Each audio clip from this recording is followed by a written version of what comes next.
It was a time in the American society to pay attention to the needs of different ethnic groups and cultural groups because they weren't getting services, they weren't seeking out services, they were dropping out of services.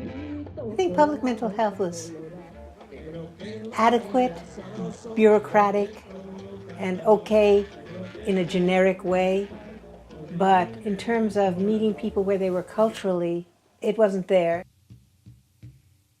Well, when we began looking at what was missing and why people weren't receiving services, it forced us to look at who we are, what that means, who we are on a cultural spectrum, what values do we have, what belief system, and how do you make that into a program. We knew that there were tremendous needs, especially with a growing immigrant community and all the trauma of war from the countries that they came from.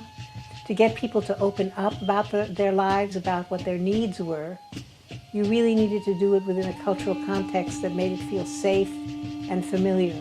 It's like creating an ambiente, a sense of community where you feel like you belong when you walked in. That was the vision, Instituto Familiar de la Raza. And the term familiar was we had a whole discussion about why we wanted to include it, because the vision was to serve families, to become a healing place for families, a supportive environment for families, because Latinos operate within families.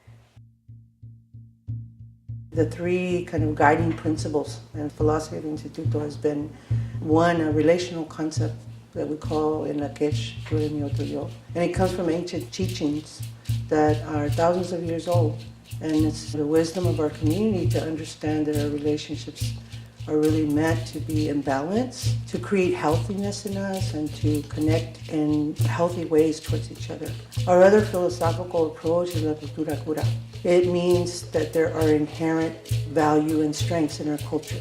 And the more we know about our culture, the more we're able to connect to that. And it's a beautiful way for our community to understand that continues to be a lot to be proud of.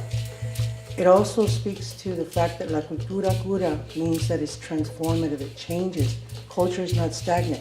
The understanding of your history will help transform your future, transform your daily life. That is a very important part of our practice, our principle. That's why we integrate all the notions of culture, not just the teachings, but the practices, the ceremonies, our music, our art. That's a part of our health. And that, I think, is a difference between a kind of conventional communal health model and what we see as a healing institution for our community. The third part of it is called Si Se Puede, and it's just a statement of social justice. That's all it means. It means to know that we deserve to have fair, equitable life in housing, in the environment, in our work settings, in our home lives. These are the things that guide us as we think about our programs, as we think about the communication to our people, as we think about the many ways and the many medicines that we can create and we can offer to our community.